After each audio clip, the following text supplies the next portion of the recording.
Hadirin, jumpa lagi kali ini dalam dialog National Intelligence Estimates dengan tema Indonesia Masa Depan. Pada hari ini kita akan membahas tentang menakar distribusi logistik di Papua, hambatan, tantangan, dan solusi. Sudah hadir sebagai narasumber kawan saya, Mayor Jenderal TNI Marinir Buyung Lalana. Terima kasih, Bung Adrian. Jenderal Buyung, mantan Komandan Marinir Indonesia. Sekarang sebagai staf khusus Menteri Perhubungan Republik Indonesia. Kementerian Perhubungan Republik Indonesia. Bidang hubungan antar lembaga. Betul sekali, Pak. Selain itu juga beraktivitas dalam bidang olahraga, beberapa ketua bidang mountaineering Indonesia, kemudian selam Indonesia, off-road, dan lain-lain. Jadi selama ini Jenderal Buyung ditugasi oleh Menteri Perhubungan khususnya di Papua untuk membantu beliau dalam mensukseskan kebijakan pemerintah di bidang perhubungan. Oleh karena itu kita undang pada hari ini untuk memberikan beberapa sharing pengalaman tentang bagaimana transportasi, distribusi logistik di Papua yang kita anggap selama ini masih lambat dibandingkan dengan Indonesia bagian lainnya. Belum optimal ya. Secara umum bagaimana, Jenderal Buyung? Baik, Bung Adrian, berbicara masalah logistik di wilayah timur, khususnya di Papua, tentu juga kita harus berbicara masalah konektivitas ya. Jadi konektivitas itu kalau di kita, di pemerintahan itu adalah tupoksinya dari Kementerian Perhubungan. Kita sudah melaksanakan beberapa kegiatan yang merupakan program dari pemerintahan Bapak Presiden kita, yaitu baik perhubungan melalui kegiatan di darat, perhubungan di laut, udara, dan ini mungkin tidak ada di Papua. Next mungkin ada ya, seperti kereta api. Dan jangan lupa juga bahwa peran kita dalam konektivitas perhubungan juga kita mengembang fungsi ya atau tugas bagaimana meningkatkan sumber daya manusia di sana melalui beberapa sekolah di sana, baik sekolah politeknik pelayaran, sekolah keamanan penerbangan di sana ada seperti itu. Nah, kaitannya dengan logistik itu ada beberapa pelabuhan karena negara kita ini kan negara kepulauan, Bung Adrian. Dengan negara kepulauan ini termasuk di Papua. Pelabuhan laut maksudnya. Pelabuhan laut ya. Jadi tidak terlepas dari itu. Walaupun konektivitas itu kaitannya dengan darat, kemudian udara ya. Nah, untuk pelabuhan laut, seperti contoh di pelabuhan-pelabuhan yang saat ini disinggahi oleh kapal logistik. Ya, ada di Maroke, ada yang merapat di Pomako Timika, kemudian ada yang di Sorong, ada yang di Biak, dan ada yang di Depapre di Jayapura. Ini kalau cerita logistik berarti dari mana ke mana tuh Pak? Dari wilayah tengah ya, terutama dari wilayah Jawa dengan wilayah Makassar, kemudian logistik itu mengalir ke wilayah timur, terutama ke Papua. Kapal-kapal apa tuh Pak?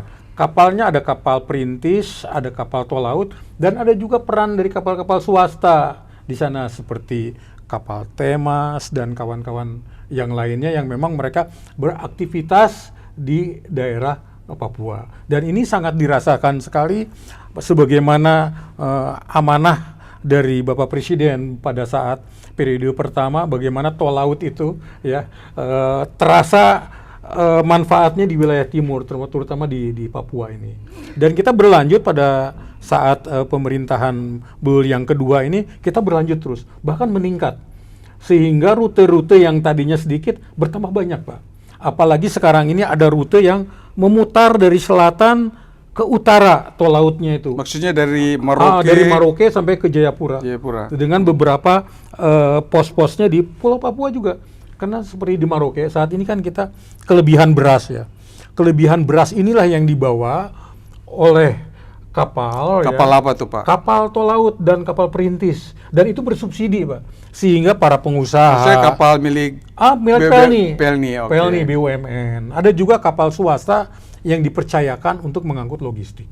Dan pada saat ini juga sudah ada muatan baliknya. Tadinya kita sulit juga memang muatan balik. Ini apa? Muatan balik itu maksudnya gimana, Muatan Pak? balik gitu maksudnya adalah kita membawa beras dari Maroke, kemudian kita turunkan di Depapre Jayapura. Dari Jayapura kita membawa batu pecah, membawa muatan lain, ya, termasuk ikan juga. Kita bawa ke Maroke di sana.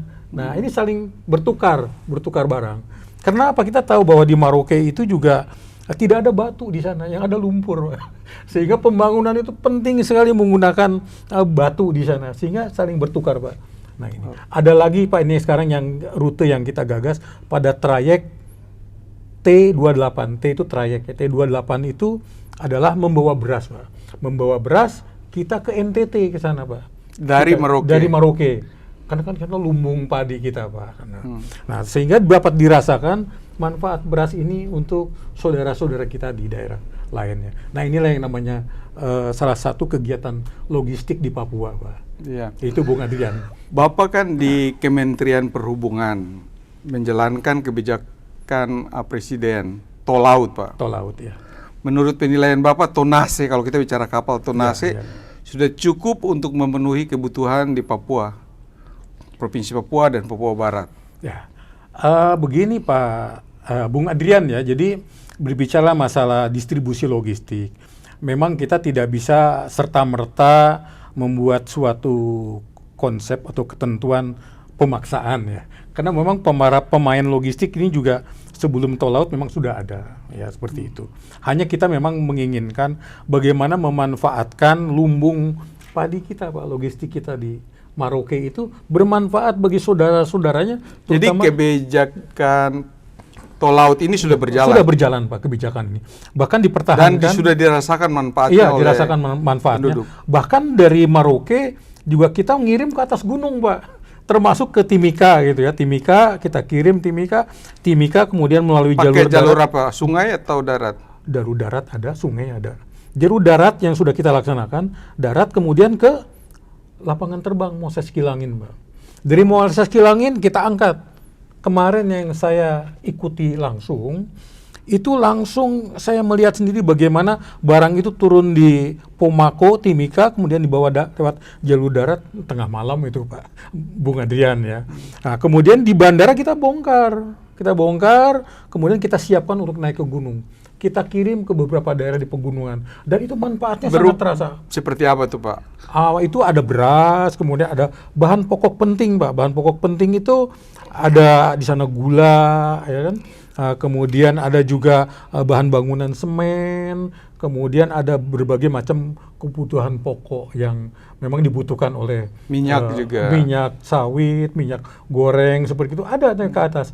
Bahkan bensin, bahan bakar termasuk juga. Bahan bakar juga ada, memang bahan bakar satu harga. Nah, ini juga itu lain lagi ya, memang tidak melalui program tol laut, tapi memang ada program satu harga itu BBM, dan itu juga sudah dilaksanakan beberapa. Itu dilaksanakan oleh Kementerian apa? Kementerian Perhubungan, tentunya kita sebagai sarana transportasi saja, Pak. Okay. Tapi keterlibatan kawan-kawan dari kementerian lainnya juga ada di sana, Pak. Terutama dari Kementerian Perdagangan, ngontrol harga. Termasuk juga dari daerah. Itu berjalan? Berjalan, Pak, berjalan.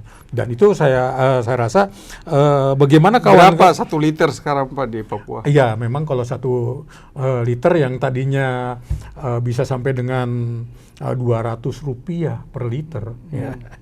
Sekarang bisa ditekan ya dengan harganya berkisar Rp10.000. Nah, itu.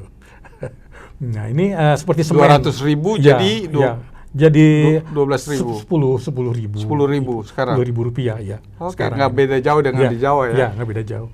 Karena memang kita ada pesawat yang memang khusus, pesawat itu disubsidi.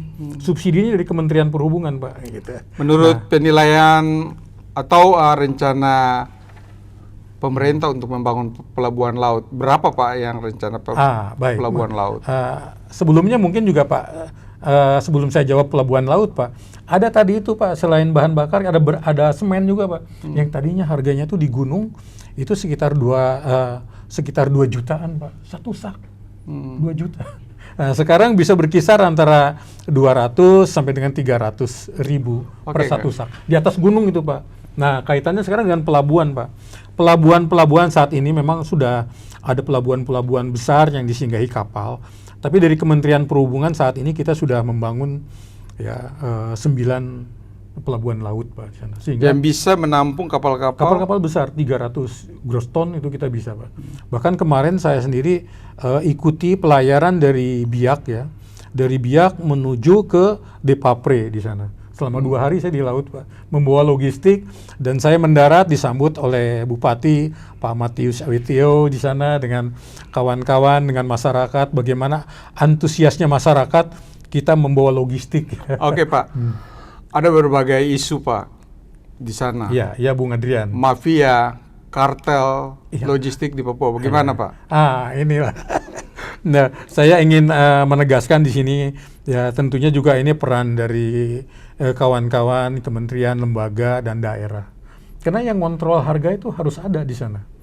Karena kita, ya, konektivitas itu hanya mengantar.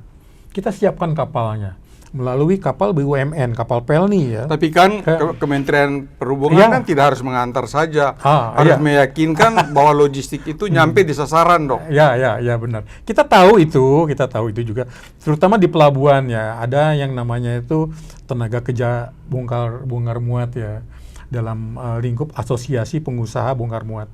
Kemudian pelaksanaannya adalah tenaga bongkar muat. Kemudian di pelabuhan juga ada kewajiban-kewajiban yang harus dipenuhi oleh setiap yang punya barang, baik itu konsaini ataupun orang-orang yang berkecimpung dalam pelayaran ini. Dan itu udah jelas, Pak, karena itu angka-angkanya sudah ada. Tapi begitu kapal itu turun, bongkar, kita sudah sulit ngawasin lagi. Kapal itu berangkat kan dari Surabaya misalnya. Surabaya ya. Logistik di dalamnya tuh oleh swasta murni atau ada subsidi pemerintah? Subsidi pemerintah kita hanya di angkutan. Di kontainernya. Kita belikan ya di sana. Misalnya 20 feet. Misalnya yang 20 feet seharga 5 juta. Negara kita di sana memberikan subsidi 2 juta. Jadi harga di sana bisa ditekan. Bisa ditekan dengan adanya subsidi. Nah, hanya begitu barang itu ini sudah berlaku sejak kapan, Pak? Sejak kalau untuk tol laut itu 2015, Pak. Sejak Presiden Jokowi. Sebelumnya Jokowi. Tidak. Sebelumnya belum ada, Pak, seperti itu. Dan ini kita juga ikut bagaimana pada kawan-kawan ya. Jadi bagaimana menekan harga ini para pelaku yang punya barang ini. Ya, mengertilah. Kita juga pemerintah kan berperan memberikan subsidi. Nah, hanya begitu barang itu turun, nyampe di pelabuhan, ya seyogianya kawan-kawan yang lain juga ikut kontrol gitu. Terutama dari pemerintah daerah ya, dari Dinas Perdagangan. Jadi kan. Tapi yang jelas, Bung Adrian, itu kesejahteraan harga yang perbedaan harga itu bisa ditekan sampai dengan 53%. Iya. Gitu. Daya beli, Pak. Daya beli masyarakat di sana. Berarti yang kemarinnya bisa beli 1 sak, sekarang bisa beli 10 sak. 10 sak. Betul, Pak. Jadi pembangunan di atas gunung sana, membangun bandara gitu, itu kita tekan, Pak, harganya. Apalagi kita menggunakan program padat karya. Jadi menggunakan saudara-saudara kita yang di atas gunung itu untuk ikut kerja, Pak. Sehingga dia tidak memikirkan yang lain. Contohnya di mana, Pak? Contoh bandara di mana, Pak? Misalnya? Contohnya di Agadagume, Pak.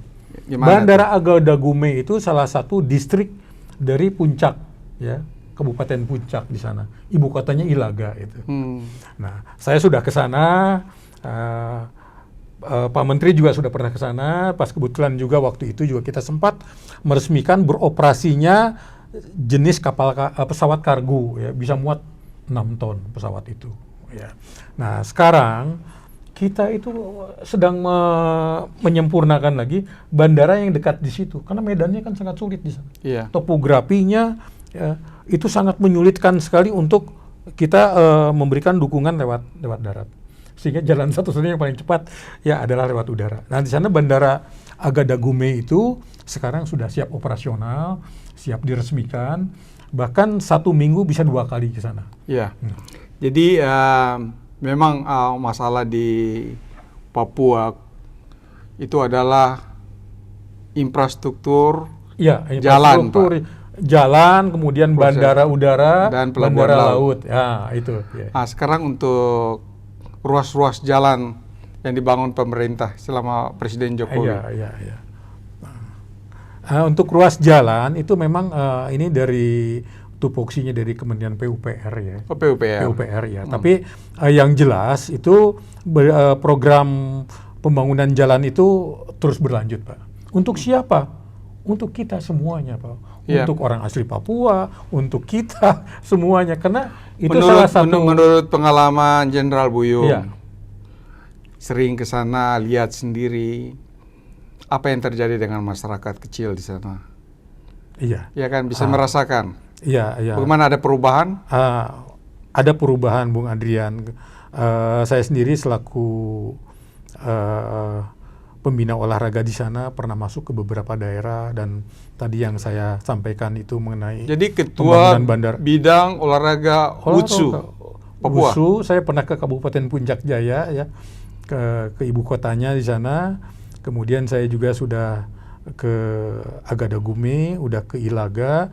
Kemudian juga kemarin pada saat PON, panpelnya kan intinya dari kita juga, dari saya kan selaku ketua Provinsi Papua. Nah ini mungkin aneh Bung Adrian, kenapa Pak Buyung kok jauh-jauh jadi ketua di sana gitu. Jadi dapat medali nggak Pak? Iya, dapat 1 emas dan 3 perak Pak. Alhamdulillah dan puji syukur ya, bahwa pada saat kegiatan PON itu juga Bapak Presiden melihat Pak. Bagaimana para atlet kita orang asli Papua itu membawa nama Papua sampai kan bisa kita mendapatkan medali 1 emas Pak. Ya, Pak Buyung kan punya pengalaman jadi danlan tamal di Merauke. Berapa tahun Pak? Ya, 2 tahun Pak. 2 tahun. Jadi bisa merasakan. Bisa merasakan. Bagaimana tikus-tikus zaman danlan tamal sama sekarang gimana? Sudah bisa dibasmi Pak? Iya, nah itu memang kita perlu kerjasama dengan kawan-kawan dari TNI, dari kepolisian. Harus selalu kita mengedepankan kewaspadaan dengan tetap kita mengedepankan rasa persaudaraan di sana. Dan itu saya rasakan sendiri. Saya merasakan bagaimana saudara-saudara saya memberikan nama lokal di sana Pak gitu. Dan saya alhamdulillah puji syukur diangkat dari suku di sana. Dan saat ini suku pun kita apa, punya suku Marin Pak, suku pesisir sana. Dan saya bersyukur bahwa saat ini juga kita menyiapkan operasi nelayan Pak. Koperasi nelayan khusus untuk saudara-saudara saya orang asli Papua.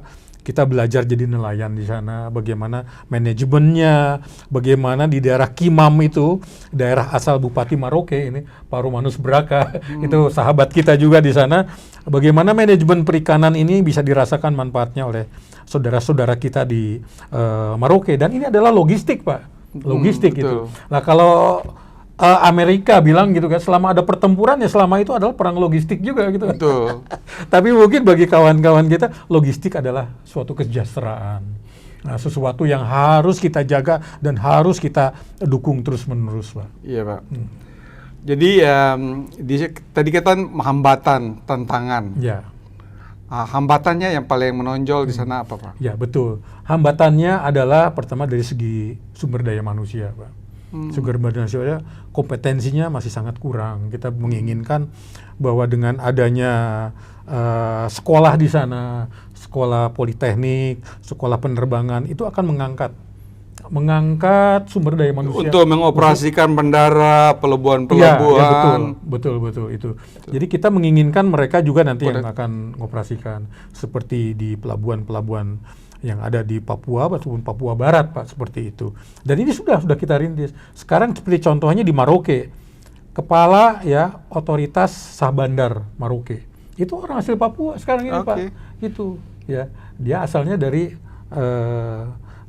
Manokwari, tapi dia dinasnya di sana. Ternyata bisa Pak seperti itu. Jadi bandara internasional ada berapa di Papua Pak? Bandara internasional ya sebelumnya memang Biak ini ya menjadi bandara transit, bandara internasional. Hanya kemarin mungkin ada beberapa kendala sehingga tidak diaktifkan kembali. Nah ini memang ada rencana kita mengaktifkan kembali. Bagi saya sendiri selaku pribadi Pak ya, ini adalah suatu hal yang positif bagaimana logistik nanti di saninya ada, Pak. Intinya gitu kan ya. Jadi bandara itu nanti aktif kembali, penerbangan keluar itu transit di sana, kita bisa titip juga ikan mungkin, Pak. Jadi kalau bicara transportasi, Pak, distribusi logistik kan tidak terlepas dari transportasi. Ya, transportasi, betul. Seberapa sering, Pak, kapal dari Jawa datang ke Papua dan sebaliknya? Iya. Kalau saya hitung itu, Pak, 1 bulan itu bisa 2 kali, Pak. Khusus untuk satu trayek saya, Pak. Dari Sorong menuju ke Surabaya. 30.000. 15 hari, Pak. 15 hari. 15 hari sampai dengan dia bisa ngangkut ke pedalaman gitu ya. Iya. Itu hitung-hitungan kasarnya, Pak. Tapi kan di laut itu kan kadang-kala ada cuaca, ya kan. Mungkin kapalnya rusak, bisa Apakah itu sudah berkembang. memenuhi kebutuhan saudara-saudara kita di Papua, Pak? Ya, sementara ini saya rasa cukup ya. Hanya kita kembali lagi yang namanya topografi, demografi itu, terutama dari segi demografi kependudukan itu akan terjadi penambahan penduduk. Ya. Nah, untuk itu mungkin kerjasama kita dengan daerah, dengan kementerian lainnya bersinergi bahwa kegiatan logistik, ya tanda petik tol laut ya, yang akan membawa barang-barang itu adalah jadi perhatian kita bersama. Nah, kita kan mengharapkan pergerakan ekonomi itu kan akan berjalan lancar di sana. Dengan sendirinya kan infrastruktur transportasi menjadi kunci yang penting. Iya, betul. 19 kabupaten. Sampai sekarang sudah bisa berapa persen Bapak melihat? Iya. Jenderal lihat seberapa Iya. persen kira-kira menurut penilaian Bapak? Saya boleh katakan 80%, Pak. 80%. Bisa menyentuh mereka. semua. Hanya memang untuk menuju ke 20% ya kita perlu lagi perjuangan yang apa itu misalnya? Misalnya begini, Pak. Jalan ya. Ya gini aja, Pak. Kita kerjasama antar moda, Pak. Antar moda kerjasama antara transportasi darat dengan transportasi laut. Karena ke Papua ini kan kita melalui laut, Pak. Jadi transportasi laut, Pak, yang muatannya banyak. Nah, di sana ada subsidi kan. Kemudian transportasi darat. Darat ada kontainernya kan ngangkut gitu kan. Harus bersinergi. Ini yang namanya multimoda. Iya. Kemudian ke udaranya juga begitu, Pak. Ke udaranya begitu. Nah, peran dari kawan-kawan dari Kementerian Perdagangan itu juga harus optimal di sana. Tunggu, itu ada yang namanya rumah kita atau grey maritim, Pak. Di mana barang-barang yang turun di sana dikumpulkan dulu, Pak. Dikumpulkan di satu tempat, baru nanti kita angkut lagi ke daerah lain. Nah, di sana adalah peran dari kawan-kawan lainnya untuk bersinergi dengan kita. Nah, Oke, kalau transportasi sudah 80%. Ya. Katakanlah menurut penilaian Jenderal Buyung.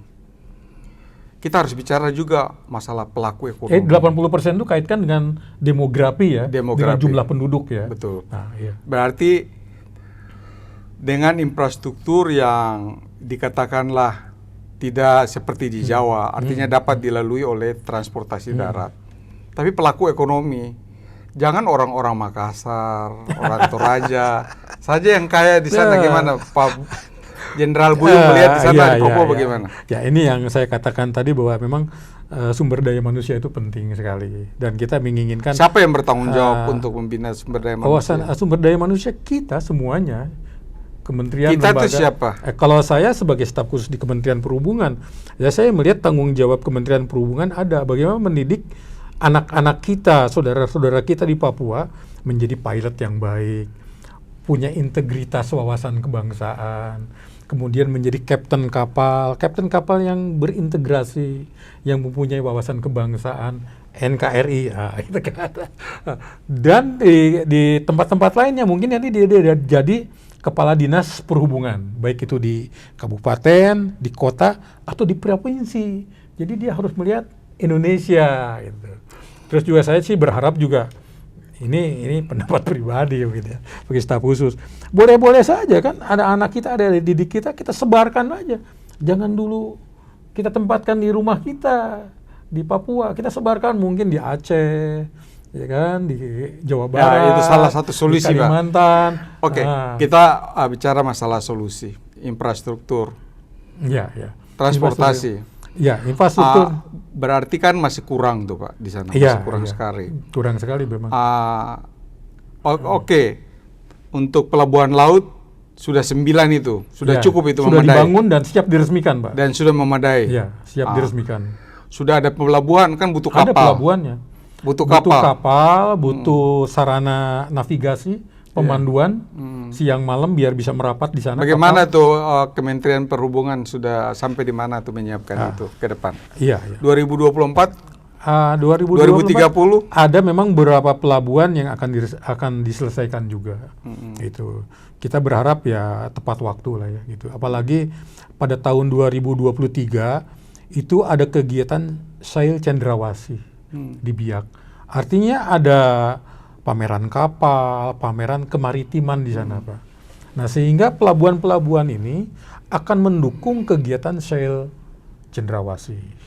Turisme ya? Tourism ada di sana, kemudian pekerjaan yang berorientasi ke maritiman. Tapi semenjak pandemi COVID-19 kan kita lihat di mana-mana kan menurun.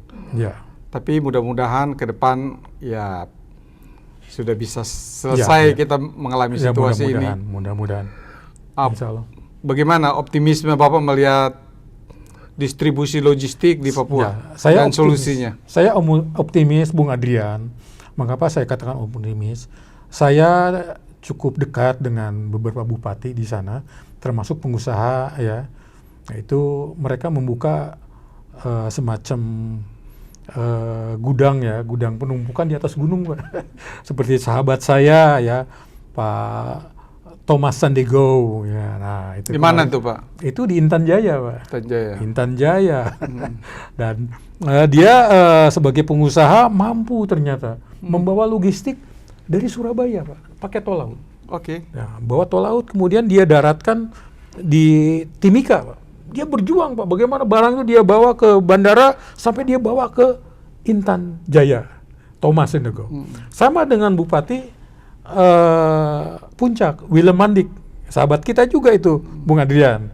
Dia juga punya gerai sana, gerai toko di sana. Nah, ini kan udah bagus. Yeah. Kita berharap pada daerah-daerah lain, Nduga, Ili, kemudian daerah Intan Jaya. Naberie, Intan Jaya, itu semuanya kita harapkan saudara-saudara orang asli Papua.